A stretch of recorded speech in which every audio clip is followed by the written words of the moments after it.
Welcome to Heritage Owl History Hoots. Today we are diving into some sources about the medieval Arab world. Okay. And honestly, I was blown away by how much we have to go through. So we've got historical accounts and we've got visuals and stories, even some poetry. Wow. All of it just showing how much of an impact this period had, on science, math, and culture. Yeah. Some of this stuff is mind-blowing. I'm really excited to unpack it all with you. It is fascinating, isn't it? I think we often have this really limited view of the era. But when you start to look at the rapid rise of the Arab Empire, Right. and how quickly it spread, I mean, from Spain to Pakistan in just a few generations. Wow. It even surpassed the Roman Empire's reach. Wow. Well, and then you consider their intellectual achievements, and it's even more impressive. Yeah. And what's even more surprising, I think, is the level of religious tolerance that they had, especially towards Christians. Interesting. This really sets the stage for understanding why their contributions are so significant. For sure. And one of the sources that we got actually mentioned that how little most of us know about this period. Yeah. They said, and I quote, "I didn't know anything about the Middle East during the medieval period." Yeah.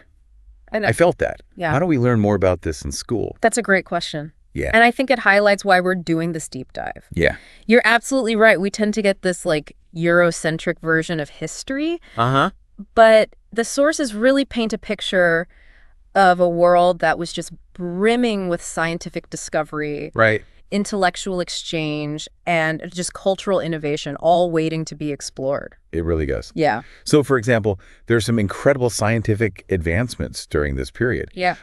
We're talking about Ibn Alhazen. Okay.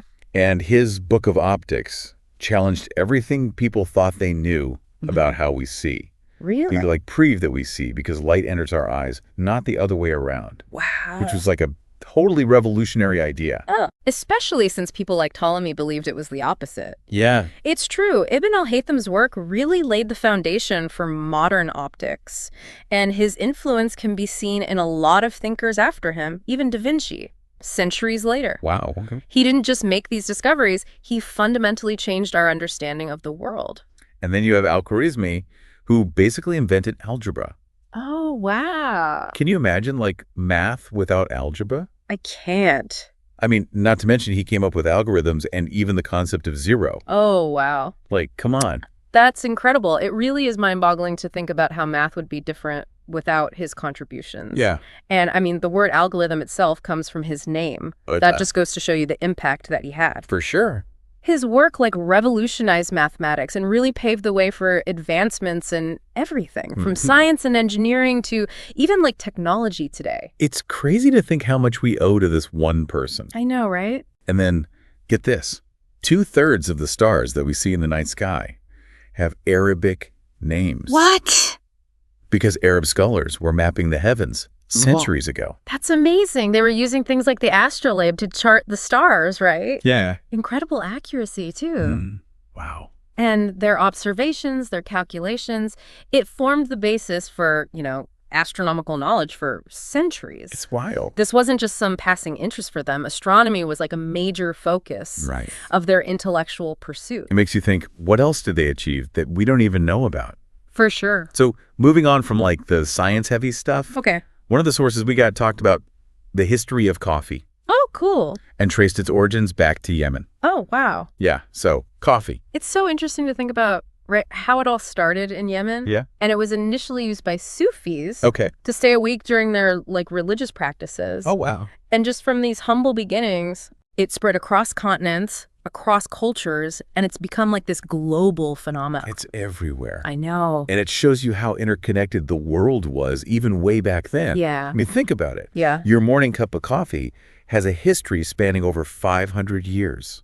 Wow. And it connects us to a completely different time and place. Yeah, it's a tangible link to this fascinating period. Totally. And it wasn't just about coffee either. The Arab world was a hub for global trade. It connected East and West, and it really allowed for knowledge, ideas, goods to flow freely. And it was this openness and this tolerance that fostered this golden age of intellectual and cultural flourishing. Absolutely. And one of the sources shared this really captivating story about this emperor, Harun al-Rashid, and this woman named Lila, who was the object of this poet's very passionate love. Oh, the story of Lila and Majnun. Yeah. It's such a classic. It is. It really raises all these interesting questions about perspective and how we understand, like, these complex emotions, like love. And made me think about how much our perspective shapes our understanding of things. Right. Just like the emperor couldn't really understand the poet's love for Lila without seeing her through his eyes. Exactly. It's a powerful reminder that you need to consider different viewpoints to grasp something as complex as love or even history itself. Absolutely. Maybe that's like the most important takeaway from all of this. Right. We need to see the whole picture to appreciate the contributions of the medieval Arab world. It's all about the bigger picture. Yeah. It is all about the bigger picture. And just like the emperor couldn't grasp the depth of Majnun's love without understanding Layla, we can't truly appreciate history without understanding the perspectives and contributions of different cultures. That is so true. So zooming out a bit, why does all of this matter to us today? Oh, that's a good question. Yeah, why should we care about the contributions of the medieval Arab world? I think it's crucial, right? It's not just about like recognizing historical facts. Right. It's about understanding how interconnected our world is and appreciating the diverse threads that make up our shared human heritage. Okay. I mean, the advancements that were made by Arab scholars during this time had this ripple effect across history, and they continue to shape our lives today. Yeah, we were just talking about optics and math and astronomy, and we wouldn't have the same understanding of these fields without their contributions. Yeah, exactly. Yeah. Like, think about it. Our modern understanding of optics, mathematics, and even just our daily cup of coffee. Right. None of these would be the same without the innovations that came out of the medieval Arab world. Totally. And it's not even just about these specific discoveries. Right. Their emphasis on observation, experimentation, critical thinking. Yeah. It laid the foundation for the scientific method, which is like the cornerstone of modern science. It's wild to think that something like we learned about in high school, the scientific method. Yeah, like that has roots that go back centuries to a completely different part of the world. Exactly. And it highlights just how much we miss when we stick to this limited view of history. Yeah. This deep dive is all about reclaiming that lost history and appreciating the richness and the complexity of the past. Yeah, it's like opening a door to a whole new world of knowledge and possibilities, you know. Totally. And it makes you realize that progress and innovation, it's not limited to any one culture or region. Right. Like brilliant minds can flourish anywhere given the right environment. Absolutely. And the flourishing of science and culture in the medieval Arab world just shows how important intellectual freedom is and cultural exchange and a thirst for knowledge. These values transcend time and place. Yeah. It's inspiring to think that even in a time so different from our own, people were asking the same fundamental questions, trying to understand the world around them, and pushing the boundaries of human knowledge. I love that. And their legacy, it continues to resonate today. And not just in textbooks or in museums, but in like the fabric of our modern world, from the way we see and the way we calculate to the way we like enjoy our morning coffee. Yeah. The echoes of their contributions are everywhere. It's almost like a treasure hunt, uncovering these hidden gems of history that are all around us. Totally. Like what other ordinary things do we take for granted that have this like incredible historical significance? That's the beauty of history, right? Yeah. It's this constant process of discovery and reinterpretation. There's always more to learn. There's more connections to make. There's always more stories to tell. You know, one thing that struck me while going through all these sources was how much we focus on the science and the math. Right. But the medieval Arab world was so much more than that. You're absolutely right. We've just scratched the surface. We haven't even touched on their contributions to like art.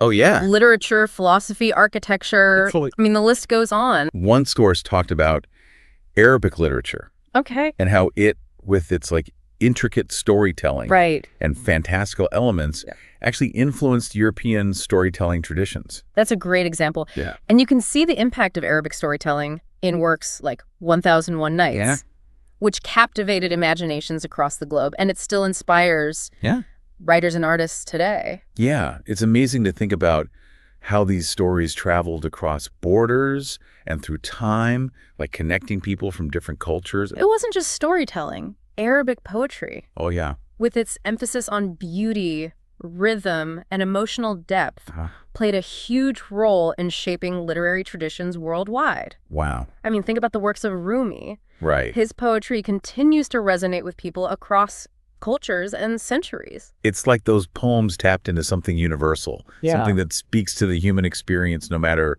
like where you come from or when you live. Precisely. And then there's their contributions to architecture, which are equally impressive. The intricate designs, the geometric patterns, the innovative use of light and space found in mosques and palaces and libraries all across the Arab world. It's a testament to their artistic brilliance and their architectural ingenuity. You know, I've always been drawn to the beauty of Islamic art. Yeah. But I never really thought about the historical context or the stories behind the intricate designs. Right. It's like each pattern, each motif tells a story. Right. It reflects their cultural values and their beliefs and their artistic traditions. Take, for example, the Alhambra in Spain. Okay. It's a breathtaking example of Islamic architecture, blending these intricate geometric patterns. Wow. The calligraphy, vibrant colors. Wow, I'm adding that to my travel list. You should. It's a must-see. Okay. And then let's not forget their contributions to philosophy. Oh, right. Scholars like Averroes and Avicenna were giants of their time. They were engaging with ancient Greek texts, translating them into Arabic. Wow. And adding their own, like, profound insights. Their work laid the groundwork for the European Renaissance. Okay. And continues to influence philosophical thought today. It's incredible to think that these ideas, born in a different time and place, still have the power to shape our understanding of the world. Yeah, it is incredible to think about how these ideas traveled through time and still have an impact today. This whole deep dive has really opened my eyes. Yeah. I feel like we've only just, touched the surface of this really rich period of history. We have, and that's a key takeaway here. Yeah. This is just the tip of the iceberg. Right. There's so much more to learn about the medieval Arab world. Yeah, it's a good reminder that history's more than just, dates and names in a textbook. It's about exploring different perspectives and challenging our assumptions. Yeah. And understanding how interconnected our world truly is. Exactly. And who knows what other insights and innovations are out there just waiting to be uncovered. Right. I mean, think about it. We started this deep dive focusing mainly on science, but we uncovered this whole world of art and literature, architecture and philosophy. It's like we're peeling back the layers of a tapestry. Yeah. And each thread just reveals something new. It shows how much we can learn from different cultures For sure. and different perspectives. This deep dive is just the beginning to understanding the medieval Arab world. Absolutely. There's so much more to explore. Yeah, like their advancements in medicine and engineering. Right. Their contributions to music and fashion. It never ends. It really doesn't. It's a journey. It keeps going. Yeah. What other things are out there just waiting to be brought to light? Well, I think that's a great place to end our deep dive today. It has been a really interesting journey. It has. Exploring this world. Yes, and remember, this is just a starting point. Yeah. I encourage you to continue exploring. So, to our listeners out there, we leave you with this. What ordinary things in your life might have extraordinary historical roots? It's all around us. What stories are waiting to be uncovered? Keep asking questions, keep exploring, and keep diving deeper into history. Because the more we learn about the past, the better we can understand the present and shape the future. Well, that's it for our deep dive today. Thanks for listening, everyone. Until next time, happy exploring.